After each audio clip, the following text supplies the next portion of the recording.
the privilege to meet each other with the federal president in my former capacity as the Minister for Europe. Welcome. Good to see you.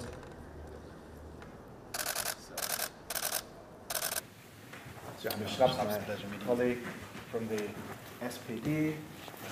Hi, I'm Okay, please take your seat.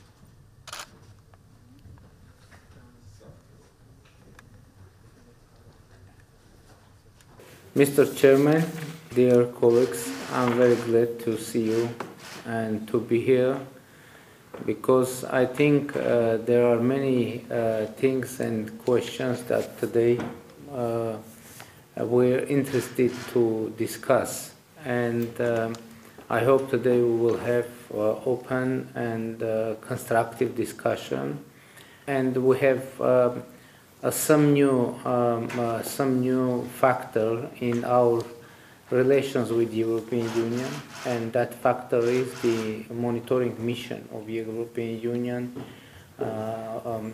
alongside of the Armenia-Azerbaijan state border.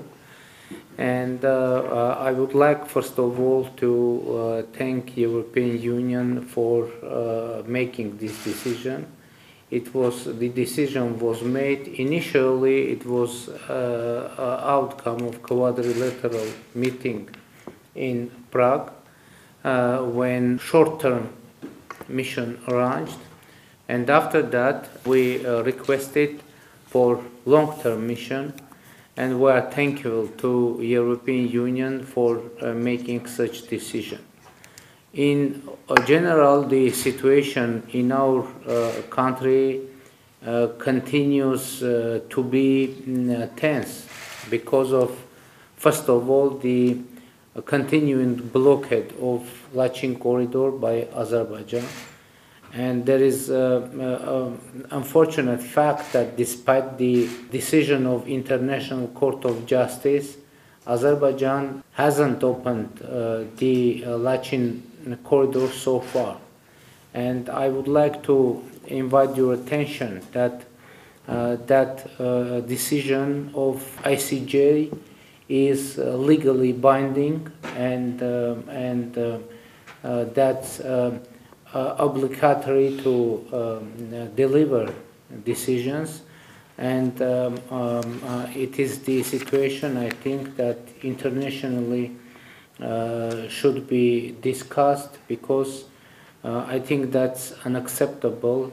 Leave without reaction the decision of International Court of Justice, especially when the humanitarian crisis in Nagorno-Karabakh is continuing, and the international reaction I think is needed. We had, by the way, what is very important in this context, it is already more than 80 days that Lachin corridor is closed, and during those days Azerbaijan insisted that Lachin corridor isn't closed and that's open, and the decision of International Court of Justice is very important for clarifying this question and issue, because court stated that Lachin corridor is closed and should be open. And I think, during my visit, I heard some ideas supporting the initial idea to send international monitoring mission or fact-finding mission to the Nagorno-Karabakh and Lachin corridor to observe the humanitarian situation and to see what's going on there, because it is a crisis that could bring to the irreversible consequences, and it can transform into the humanitarian catastrophe. So I think we together should work on that, not to allow the situation go out from the control. The most important question, why Azerbaijan is doing that? We are sure purpose of Azerbaijan to exercise ethnic cleansing in Nagorno-Karabakh, to cleanse Armenians from Nagorno-Karabakh. And I think the recent statement of the President Aliyev of Azerbaijan proves that, because Aliyev said that Lachin corridor is open for those Armenians who want to leave Karabakh, which I think automatically means that Lachin corridor is closed for those Armenians who live in Nagorno-Karabakh and who want to live there. So that is the core essence of the activities of Azerbaijan, and there are concerns that it is just beginning of the further escalation of situation in Nagorno-Karabakh, and maybe alongside of the Armenian-Azerbaijani border, because Azerbaijan is continuing to express aggressive ideas, aggressive rhetorics. And you know that last September Azerbaijan started large-scale aggression against Armenia, occupying more than 90 square kilometers territories, sovereign territories of Armenia. But from the other side,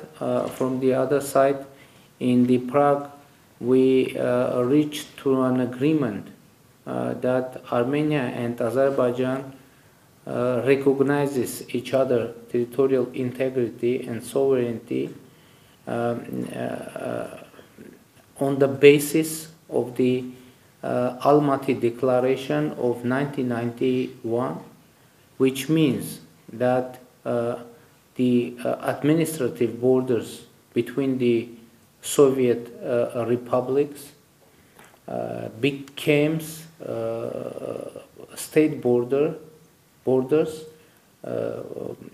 due to declaration of Almaty, which was about the establishment of Commonwealth.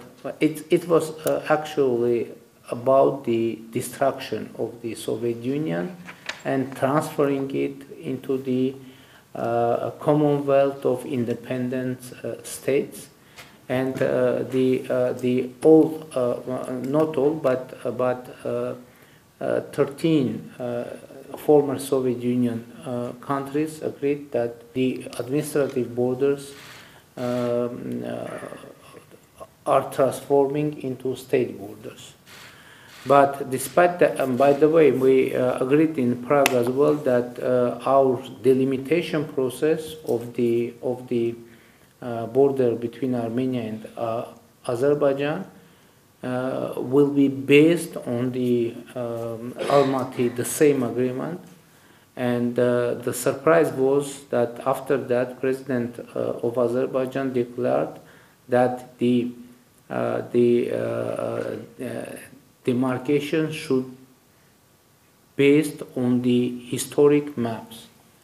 And you know, it's very difficult to explain what does it mean, historic maps. And maybe the new initiative of Azerbaijani president maybe is able to clarify the situation, because recently we saw the introduction of the initiative of so-called Western Azerbaijan, and the main content of that initiative is that the whole territory of Republic of Armenia belongs to Azerbaijan, and capital of Armenia is an Azerbaijani city, etc., etc. So our assessment is that all those things, the blockade of Lachin corridor, the initiative of so-called Western Azerbaijan are preparations for large-scale aggression against Armenia. And by the way, I would like to invite your attention to another very important situation.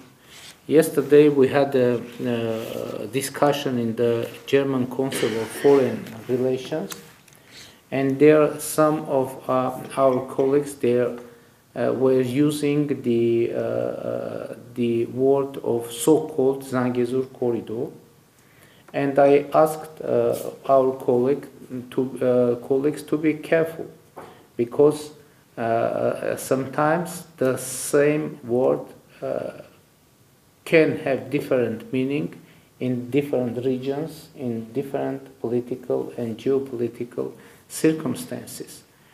Usually in Europe, saying corridor, people understand the roads that are operating more quickly, providing transport services with the better quality, etc., etc. But our situation is that we have legally agreed provision on corridor in our trilateral statement from 9 November of 2020. It's trilateral, Azerbaijan, Russia, Armenia, and it ended the war in Nagorno-Karabakh. So we have there only one provision on corridor, and that is Lachin corridor, which is now blocked. And Lachin corridor established for providing connectivity between Nagorno-Karabakh and Armenia. And the Lachin corridor isn't just a road; it is a security zone with the width of the 5 kilometers, and the provision is that Lachin corridor should be out of control of Azerbaijan and should be under control of Russian peacekeepers. So from the other side, or in the same statement, we have point 9. It's about the opening of all transport and economic communications of our region. And yes, we have their provision that Armenia should provide connectivity between Azerbaijan, eastern part Azerbaijan, and Nakhchivani Autonomous Republic, but there is no provision that those roads should be out of control of Republic of Armenia. And this road should be operated in the context of the connectivity, opening the roads, railways of our region. And I should say that Armenia is ready, even today, even tomorrow morning, open all communications. But Azerbaijan, every time when we are trying to do that, Azerbaijan says that those roads shouldn't be under control and under legislation of Armenia, which is totally unacceptable for us. And recently, Azerbaijani president publicly accepted that there is no any provision on so-called Zangezur corridor in trilateral statement, and it was he that incorporated such term into the narrative of regional connectivity. The problem is how that is possible to incorporate something into trilateral statement unilaterally. That's total absurd. So I would like not to use that expression, because that would mean the support of the Azerbaijani territorial claims against Armenia.